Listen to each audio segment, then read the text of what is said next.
광대한 바닷물을 작은 물병에 담아서 바다를 모르는 사람들에게 설명한다라고 하는 것은 대단히 불가능합니다.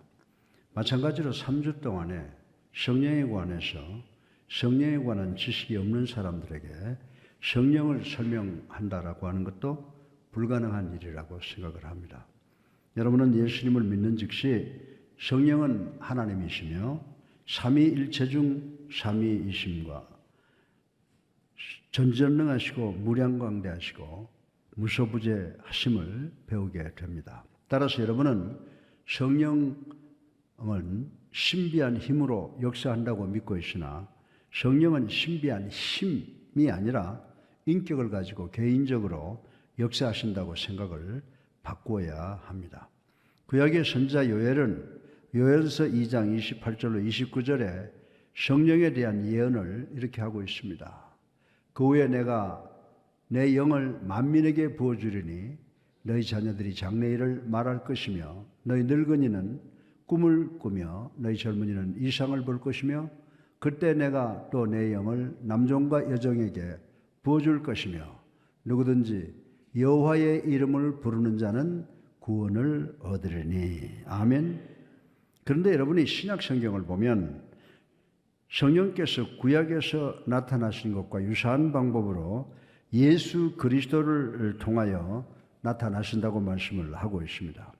예수 그리스도께서는 신묘막측한 기적을 일으키는 권능과 예루살렘의 승리의 입성을 통하여 당신 자신을 스스로 왕으로 기름을 부어주셨습니다. 오늘 설교 본론의 첫째로 이 보혜사, 카운셀러에 대해서 생각을 해보겠습니다. 여러분이 만약 상담을 원하신다면 여러분은 그 상담사의 자격과 질에 대해서 먼저 관심을 갖게 될 것입니다. 먼저 성령은 언제나 상담 예약이 가능합니다. 요한복음 14장 15절로 16절에 보면요, 너희가 나를 사랑하면 나의 계명을 지키리라. 내가 아버지께 구하겠으니 그가 또 다른 보혜사를 너희에게 주사 영원토록 너희와 함께 있게 하리니 라고 말씀했습니다. 전 누가 상담을 요청해 오면 대단히 제한적으로 응하게 됩니다. 뭐냐면 대학의 총장, 교수, 국가자문역 등등 여러 가지 다른 일에 관련이 되어 있기 때문입니다. 그러나 성령님은 우리와 다릅니다. 성령님은 초대교회인 신약교회와 함께 죽지 않았으므로 현재도 누구나와 함께 계시고 누구와도 접촉이 가능하신 분이시다라고 하는 것입니다. 예수님께서는 모든 성령은 너희들과 영원히 함께 계실 것이다라고 말씀을 했습니다. 그리고 성령은 언제나 진실을 말씀하십니다. 요한복음 14장 6절에 보면은 내가 아버지께 구하겠으니 그가 또 다른 보혜사를 너에게 주사 영원토록 너희와 함께 있게 하리니 라고 말씀을 하셨습니다. 그리고 17절 상반절에 그는 진리의 영이라고 선포하시고 계십니다. 성령의 주된 기능은 여러분의 죄를 깨닫게 하고 죄를 꾸짖어 여러분으로 하여금 그리스도의 지체로서 그리스도의 몸을 아프게 하는 부분을 깨닫게 하시는 것입니다. 좋은 상담자는 언제나 여러분이 듣기 원하는 것만을 말하지 않고 여러분이 필요한 말을 해 줍니다. 그리고 성령님은 여러분에 의해서 알게 됩니다. 17절을 보면은 그는 진리의 영이라 세상은 능히 그를 받지 못하나니 이는 그를 보지도 못하고 알지도 못함이라. 그러나 너희는 그를 아나니 그는 너희와 함께 거하시며 또 너희 속에 계시겠음이라고 말씀을 하고 있습니다. 이 말씀은 하나님을 바로 믿지 아니하는 사람들은 성경적 가치를 배격하고 바로 믿는 사람은 성경의 가치를 수용하는 것을 말해주고 있다고 하는 것입니다. 그래서 여러분, 내 친구 중에 어떤 분은 여러분이 주일에 온정일 교회에서 예배드리고 수요 예배, 심야 예배, 그리고 새벽 기도에 참여하는 여러분을 조롱합니다. 그러나 여러분은 각종 예배와 기도 모임에 참여한다는 것을 기뻐하고 즐거워하는데 이는 성령의 인도하심을 받아들이는 것이기 때문인 줄로 믿으시기 바랍니다. 또한 보혜사 성령은 여러분으로 하여금 예수 그리스도를 기억하게 하십니다. 성령은 하나님의 속성 즉 예수 그리스도와 유사성을 소유하고 있습니다. 요한복음 14장 18절에서 19절에 이 말씀은 예수님께서는 제자들의 배반 때문에 십자가에 달리시기 직전에 제자들에게 주신 마지막 위대한 유언입니다. 내가 너희를 고아와 같이 버려두지 아니하고 너희에게로 오리라. 조금 있으면 세상은 다시 나를 보지 못할 것이로되 너희는 나를 보리니 이는 내가 살아있고 너희도 살아있겠습니다. 아멘. 이 말씀은 다른 종교 지도자들이나 철학자들의 말과 비교해 보면 완전히 다른 점을 발견할 수가 있다라고 하는 것입니다. 이 세상의 유명한 종교 지도자와 철학의 거장은 이 세상을 떠나면서 자기 추종자들에게 내가 다시는 너희들을 떠나지 않겠다라는 약속을 하지 못했습니다.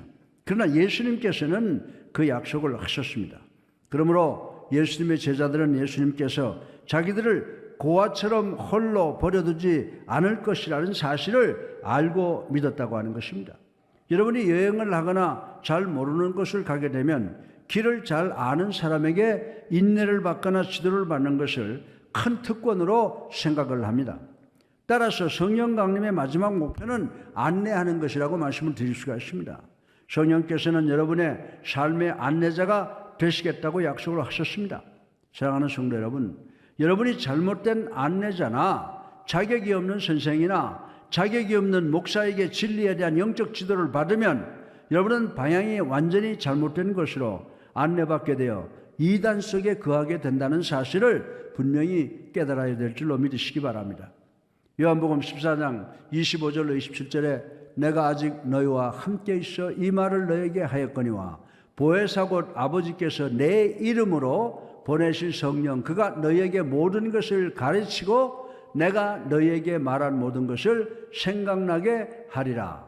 평안을 너희에게 끼치노니 곧 나의 평안을 너희에게 주노라. 내가 너희에게 주는 것은 세상이 주는 것과 같지 아니하니라. 너희는 마음에 근심하지도 말고 두려워하지 말라. 아멘. 예. 사랑하는 성도 여러분, 우리 그리스도인들은 성령의 목적 중에 하나가 우리를 그리스도 안에서 진리로 안내하심을 확인할 수 있는 믿음을 소유하시기를 명심하시기를 주님의 이름으로 축원합니다. 그러면 두 번째로 성령께서 여러분이 가고 싶은 길을 가도록 어떻게 안내하는가를 생각을 해보겠습니다. 먼저 성령님께서 우리를 안내하실 수 있는 방법은 여러분을 교육시키는 것이라고 말씀을 드릴 수가 있습니다. 성령은 여러분의 마음을 교육시키십니다. 요한복음 14장 26절 상반절에 보면 보혜사 곧 아버지께서 내 이름으로 보내실 성령 그가 너희에게 모든 것을 가르치고 라고 하심을 읽어볼 수가 있습니다. 성경은 성령께서 여러분의 마음을 교육하실 것을 약속하고 있는데 가르치는 이것이 성령께서 여러분의 마음에 임재하시는 목적 중에 하나라고 하는 것입니다. 성령님은 하나님께서 계획하고 계신 여러분이 가야 될 길을 항상 그리고 계속해서 가게 하시기 위해서 여러분에게 그 길을 보여주시는 도구적 기능을 한다라고 하는 것입니다. 그런데 성부 하나님께서는 이런 일을 하시지 않습니다. 성자 하나님 예수님께서 33년 동안 여러분과 저와 함께 사시며 우리를 가르치는 일을 하셨으나 예수님께서는 물리적으로 제한을 받으셨고 또 떠나심으로 그 일을 하실 수가 없었습니다. 그러나 성령님은 물리적 제한을 초월하심으로 세상의 모든 사람들의 마음에 동시에 임재하실 수가 있다라고 하는 것입니다. 따라서 여러분의 육신이 여러분의 삶을 주장하게 하지 않고 여러분이 성령님을 전적으로 의지하면 여러분으로 하여금 정확한 길을 가도록 성령께서 여러분의 안내자가 되시는 줄 믿으시기 바랍니다. 대단히 자주 여러분은 성령에 관해서 말씀을 하십니다. 그러면 여러분은 여러분의 양심에 귀를 기울여 보시기 바랍니다. 그러나 여러분이 그리스도인이라면 이보다 더 깊숙이 들어가야 됩니다. 성령께서 여러분의 삶을 주관하시고 안내하게 하시는 것은 여러분의 양심을 보는 것보다 더 깊은 차원의 일이라고 하는 것입니다. 이것은 만약에 여러분의 어깨 위에 앉아있는 천사가 여러분의 귀에 대고 어떤 길이 옳은 길인가를 속삭이는 것보다 더 깊은 차원이라고 말씀을 드릴 수가 있습니다. 이는 하나님이신 성령께서 여러분 안에 임재하십니다. 그분은 여러분의 일부분이십니다. 이분은 여러분의 육신과 관계가 되어 있습니다. 성령님께서는 여러분 스스로가 성령의 의견을 묻기를 원하시고 계십니다. 그리고 성령님은 여러분으로 하여금 매사에 올바른 결정을 하도록 도와주시기를 원하십니다. 왜냐하면 성령님은 여러분을 지극히 사랑하시기 때문입니다. 그리고 성령님께서 여러분의 삶을 통해서 세속적인 결정으로부터 여러분을 보호하시기를 원하신다라고 하는 것입니다. 그리고 성령님께서 여러분을 안내하는 방법은 약간 어렵습니다. 성령님께서 여러분의 기억을 강화시킨다고 했습니다. 26절 중반절 이하를 보면 그가 너희에게 모든 것을 가르치고 내가 너희에게 말한 모든 것을 생각나게 하리라. 아멘. 전 여러분 모두가 이 말씀을 잘 이해하시기를 바라는데 이 말씀을 이해하기 위해서는 어떤 자격이 필요하다라고 하는 것입니다. 이 말씀은 예수님께서 당신의 제자들에게 직접 하신 말씀입니다. 이 제자들은 예수님과 3년간 함께 생활을 했습니다. 그러므로 이 말씀은 오늘날을 사는 여러분이 개인적으로 쉽게 믿을 수 있는 약속이 아니라고 하는 것입니다. 성령님에 의해서 믿을 수 없는 신적 개입이 초대교회에 엄청난 성령의 역사가 있음을 이해하는 지식이 필요하다라고 하는 것입니다. 다시 말해서 제가 이해하기로는 제자들이 이 약속을 받은 것은 초자연적인 약속이라고 생각을 합니다.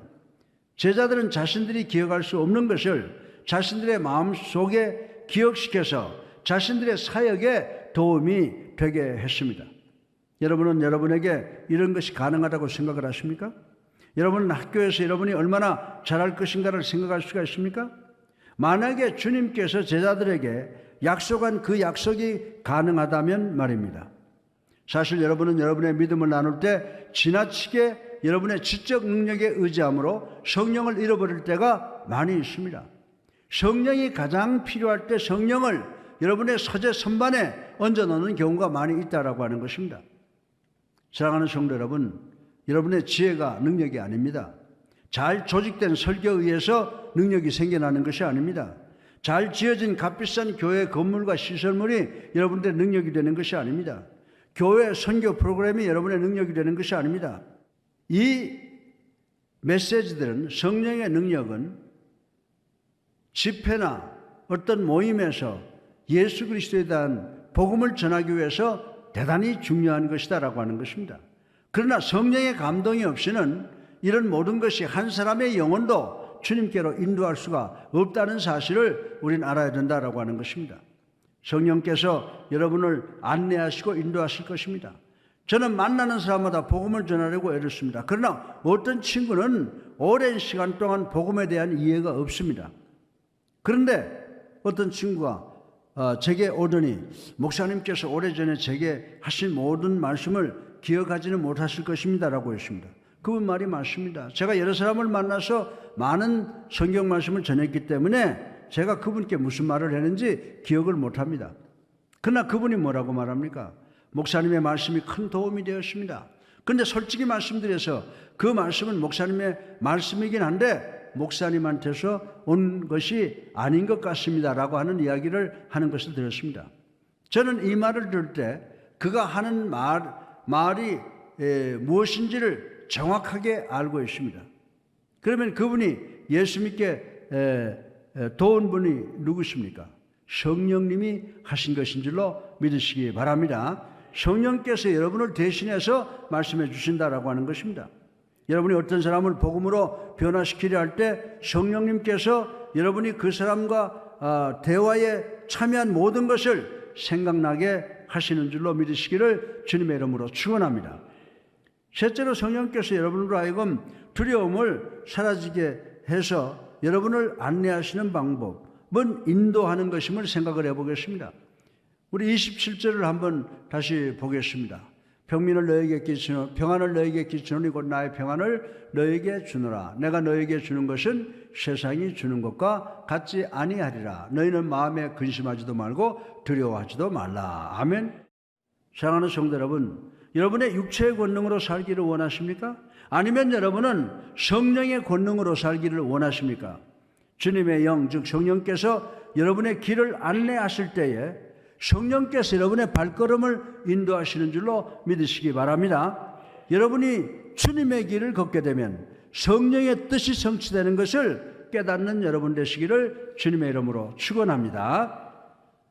셋째로 마지막으로 성령의 여러 가지 목적을 부과해서 생각을 해보겠습니다. 성령은 증인의 목적을 가지고 있습니다. 요한복음 15장 26절로 27절에 보면요, 내가 아버지께로부터 너에게 보낼 보혜사 곧 아버지께로부터 나오시는 진리의 성령이 오실 때에 그가 나를 증언하실 것이요 너희도 처음부터 나와 함께 있었으므로 증언하느니라. 아멘. 따라서 성령은 예수 그리스도를 대신해서 여러분에게 말씀하신다는 말씀인 줄로 믿으시기 바랍니다. 그 성령의 말씀을 여러분을 격려하고 여러분을 감동케 해서 주님의 일을 대신할 수 있다고 말씀을 하고 있는 것입니다. 성령께서 두 부류를 위해서 일하십니다. 첫 번째 부류는 여러분을 놀라게 하는지 모르겠습니다. 첫째로 성령님은 믿지 아니하는 사람들을 위해서 일한다고 하는 것입니다. 성령님은 믿지 아니하는 사람들에게 복음이 매력적이 되게 하시는 분이시다라고 하는 것입니다. 그래서 마음이 연약해서 복음을 수없이 들었음에도 불구하고 무감각하다가 어느 날 커피 한 잔 마시는 자리에서 운동 경기를 관람하는 자리에서 일터와 사업장에서 그리고 간단한 메시지를 듣는 순간에 깨지게 되는 현상이 일어나는 경우가 있다라고 하는 것입니다. 순간에 성령께서 저들의 마음을 파고드는 것이다 라고 생각할 수가 있습니다. 왜냐하면 성령님께서 예수 그리스도를 대신해서 간증하고 증거하시기를 원하시기 때문인 줄로 믿으시기 바랍니다. 이들은 예수 그리스도가 없이 영생이 없다는 것을 이해하지 못하고 삽니다. 그런데 언젠가 복음이 성령의 감동에 여러분의 노력 때문에 이런 사람 마음에 임재하실 때 이들은 비로소 내가 잊어버린 사람이었구나를 인식하게 되고 여러분에게 영생을 위해서 도와달라고 도움을 청하게 되는 줄로 믿으시기 바랍니다.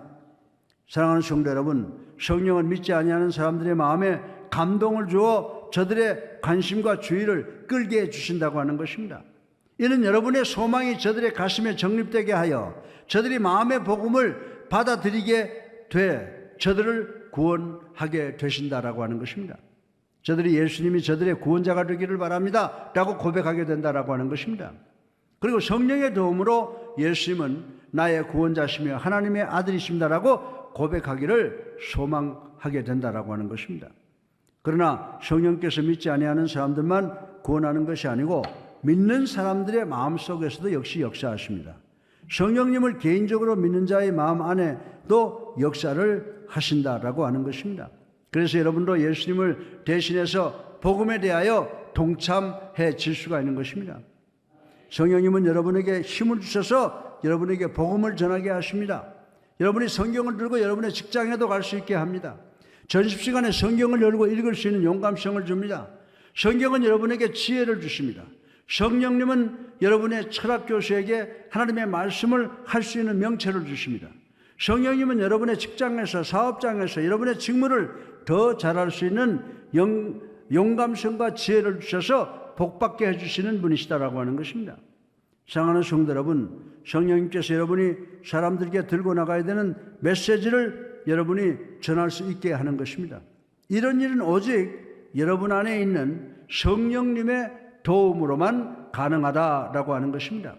이렇게 해서 하나님께서 여러분을 통해서 하시기를 원하시는 일에 대하여 여러분이 증인이 되게 하신다는 사실을 분명하게 기억을 하시기를 바랍니다.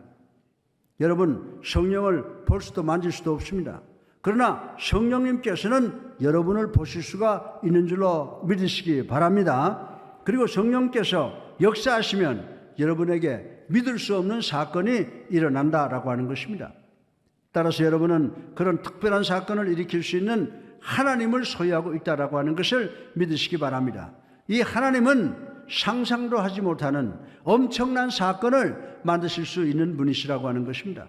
하나님께서는 말씀으로 천지를 창조했습니다. 하나님께서는 말씀으로 천지를 창조하듯 지팡이 안으로 홍해를 가르셨습니다. 하나님께서는 다윗을 위해 물맷돌 하나로 거장 골리앗을 죽게 했습니다. 여러분이 여러분의 유혹을 당할 때 여러분은 내가 무엇을 할 수 있는가에 대해서 의심을 하실 것입니다. 그러나 여러분이 기억해야 되는 것은 여러분은 여러분 자신을 통해서 아무것도 할 수 없습니다. 그러나 오직 성령의 권능을 통해서 모든 것을 다 할 수 있는 분인 줄로 믿으시기를 주님의 이름으로 축원합니다. 제가 웨스트민스터 신학대학에 다닐 때의 일이었습니다. 데이빗 노스윌이라고 하는 새 학생처장이 오셨는데 이분은 학생들에게 신실함을 주어서 제자화시키고 그리고 성령 충만을 받게 만드는 그런 대단한 분이었습니다. 1988년에 이분은 콜로라도에서 목회를 하고 있었는데요. 어느 날 그 지역의 초교파 조찬기도회를 갔다고 합니다. 그 기도회는 자리가 다 차버리고 빈자리가 하나밖에 없어서 그 의자에 앉아 있었습니다. 이 학생처장은 어느 사람 옆에 앉게 되었는데 그분은 콜로라도 미식 축구팀 코치인 그 당시에 유명했던 빌 맥키디니라고 하는 사람이었습니다. 이분은 데이빗에게 자신을 소개했습니다. 두 분은 교제를 시작했습니다. 시간을 함께 보내기 시작을 했습니다. 몇 년 후에 이 빌 맥키디니와 몇몇의 목사님이 이 학생처장 목사님에게 전화를 걸었습니다. 그리고 하는 말이 나는 이상한 환상을 보게 되었는데 나는 콜로라도 사람들에게 대한 책임을 느끼는 그런 환상을 보았습니다 라고 이야기를 했다는 것입니다. 그리고 나는 내가 그 비전을 목사님에게 함께 나누고 싶습니다 라고 해서 그들은 아침에 6시 30분부터 식당에 모여서 오랫동안 대화를 했다고 하는 것입니다. 그러다가 이 데이빗 로드를 학생처장은 그러면 우리가 새벽 모임을 맨날 이렇게 작은 식당에서 할 것만이 아니라 우리 교회에 오십시오. 교회에서 경기를 시작하십시다 라고 했다고 하는 것입니다. 그 다음날 아침에 그 교회에 몇 명 모였는지 아세요? 불과 72명이 함께 모였다고 하는 것입니다. 거기에서 그들이 기도하고 대화를 나누기를 내년부터 우리는 이 새벽 모임을 콜로라도 대학 체육관에서 합시다 라고 했더니 1년 후에 정말로 콜로라도 대학 체육관에서 했는데 4,500명이 함께 모여서 새벽 기도를 드렸다고 하는 것입니다. 그 다음에 축구장에서 했는데 25,000명이라고 했습니다. 그 다음에는 3만 명이 모이고 또 그 후에는 100만 명이 넘는 군중들이 모여서 새벽에 하나님을 찬양했다라고 하는 간증을 들은 적이 있습니다. 사랑하는 성도 여러분, 왜 이런 일이 일어난지 아십니까? 여기에 모인 이분들은 육체의 권능으로 사는 사람들이 아니라 성령의 권능으로 사는 사람들이기 때문인 줄로 믿으시기 바랍니다. 성령의 사역을 시작할 때는 하나님께서 조찬기도회를 농구장에서 경기를 관람하는 사람들, 축구장에서 모인 사람들, 그리고 국민대회를 하는 사람들, 그리고 더 많은 사람들을 움직이실 수가 있었다고 하는 것입니다. 수백만이 TV를 통해서 그 새벽 기도회, 그 군중 모임을 보게 하셨다고 하는 것입니다. 사랑하는 성도 여러분, 그렇다면 우리 성령님께서 여러분을 통해서 하실 수 있는 일이 무엇입니까? 여러분이 예수님을 믿고 영접하고 세례받으면, 여러분이 성령을 선물로 받고 나면 성령님께서 여러분을 위해서 하실 수 있는 일이 무엇이라고 여러분들은 생각하십니까? 여러분은 응답이 무엇인지 아십니까? 그분이 원하시는 것은 여러분을 통해서 무엇이든지 하실 수가 있습니다라고 하는 답변인 줄로 믿으시기 바랍니다. 제가 여러분에게 묻겠습니다. 여러분은 육체의 권능 아래 사시겠습니까? 아니면 성령의 권능을 도전을 받으며 사시겠습니까? 여러분은 살아남아 복된 삶을 살기를 원하십니까? 아니면 지옥으로 사라지기를 원하십니까? 깊이 생각하셔서 성령의 목적을 이행하는 도구적 삶을 사는 것을 통하여 천국에 입성하는 우리 모두가 되시기를 주님의 이름으로 축원합니다. 이 일을 하실 수 있는 분은 오직 성령님밖에 계시지 않는다라고 하는 사실을 분명히 깨닫는 우리 예수님께 성도들 되시기를 주님의 이름으로 축원합니다.